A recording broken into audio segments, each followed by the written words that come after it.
Hi there. Welcome to Literature with Lee. Basically, I'm Zachary Bullock. I'm your host, and my co-host is Sleepy.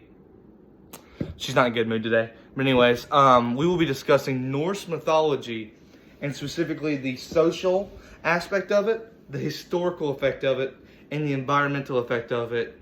And we are going to include my favorite story, called the Thrym Skytol.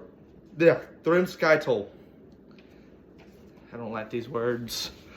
And it's basically a story where Thor loses his most prized possession, tries to drag with his blood uncle, and is very happy in the end. But until then, we will be getting specifically into the social to start. The social effect of Norse mythology is seen through much of their art and literature, with a lot of it being well, you can see it in their art and how a lot of it was centered around these gods, specifically Thor. Thor is in a lot of art that we have recovered as now. And there are still some others, but it's mainly just Thor, because he was considered insanely powerful and was considered a man of bravery and a representation of that, to which everyone should live up to.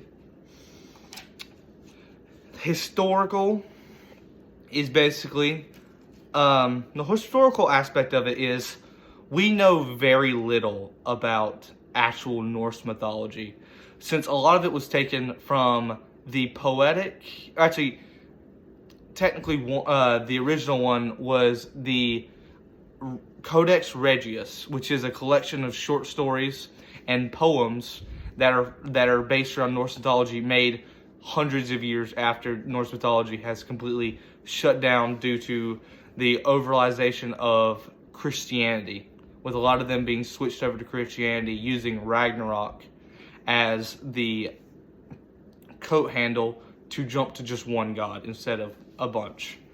Well, basically, we have lost a lot of Norse mythology, and the Codex Regius is the most accurate depiction of Norse mythology, but a lot of it has been either lost, destroyed, or completely ripped out of the book. Like, there are several parts of this book that are just completely ripped out, like the lack of pages. But another author decided to write the Poetic and the Prosetta, with the Poetic being a bunch of short stories that they can take from the Regius and turn it into poems for people to consume, and the Prosetta, which is the one I read from, actually is just the non-rhyming version. It has all the same stories.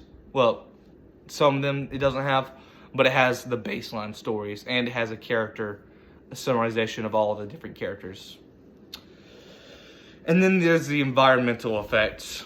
While Norse mythology doesn't have like a direct effect on the actual people, it does allow us to look back and see how the world was shaped around Norse mythology, or specifically how Norse mythology was shaped around the world of the time, with a lot of the gods that they praised being like nature gods, like Thor, the god of thunder, or Freya, the god of life, and then Balder, the god of light and life, with a lot of it being centered around protecting nature, since that was a big part of what Scandinavians considered the reason for the gods, to keep nature safe. Okay, let's get into my favorite story. I'm pretty sure I already said it. I'm not going to try again. But it's basically where one day Thor wakes up to find Mjolnir, his hammer, is missing. And for context, Mjolnir, this thing, is considered to not be unlike what common pop culture has said, Mjolnir is not only to be carried by those who are worthy. It is more that it is just so powerful that simply touching it and not being one of Thor's caliber, like someone on Thor's caliber, would just make you disintegrate. You just would cease to exist. But the person who stole it, well, could lift it. He was a frost giant named Therm. And so Thor came to Loki incredibly mad. Because, I mean, Loki is the god of trickery. So he automatically just assumed Loki took it. So Loki, in fear for his life, and because he didn't want to lose it, he took Freya's, aka his sister-in-law's, magical fleece that allows him to fly between the realms, and he flies between them all, finally landing on Jotunheim, which is the land of the giants, which has Thor's hammer held by Therm.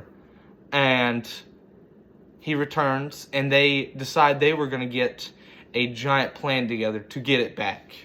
Because Therm is asking for the hand of Freya, which is Odin's wife, and the goddess of beauty, asking for her hand in marriage for return of the hammer. So, they decide to come up with a plan. And the plan actually wasn't suggested by Loki, which is strange, because it involves Thor dressing up as his stepmom, Freya. But instead, it was suggested by the god of knowledge, Mimir, who is another kind of sort of trickster god. He's more of a jokes, like, he tells a lot of jokes. And he is involved in a lot of Loki's schemes, as shown in many other stories. But, so basically, Mimir says, dress Thor up as Freya, and walk in and kill them all. And that's what happens with Loki dressing up as a handmaid. They travel to Jotunheim and say that they're ready to be married. So Therm, the frost giant, throws a giant feast. And it takes a lot of convincing for Loki to be able to convince Therm that is Freya, you know, considering the giant beard, drinking a mountain's worth of alcohol, and eating, well, 18 bears of meat. But eventually, Thor, dressed as Freya, says he would love to see the hammer. So Therm says, of course. Pulls it out, Thor calls it to himself, and kills them all. And that's basically the story. I specifically like this story for two reasons. One, it's pretty funny when you're actually reading it. I know I probably didn't describe it as very funny, but it is. And it actually shows the environment and the social aspect of Norse mythology in the way of how Thor had to dress up as a woman to get, well, the thing done, which is seen as actually normal in the Scandinavian culture, since both men and women, children maybe not, but men and women were both considered as equal fighters and equal in their society, which is very uncommon at that time. Well, I believe that is it. Sweet Pea, do you have anything to add?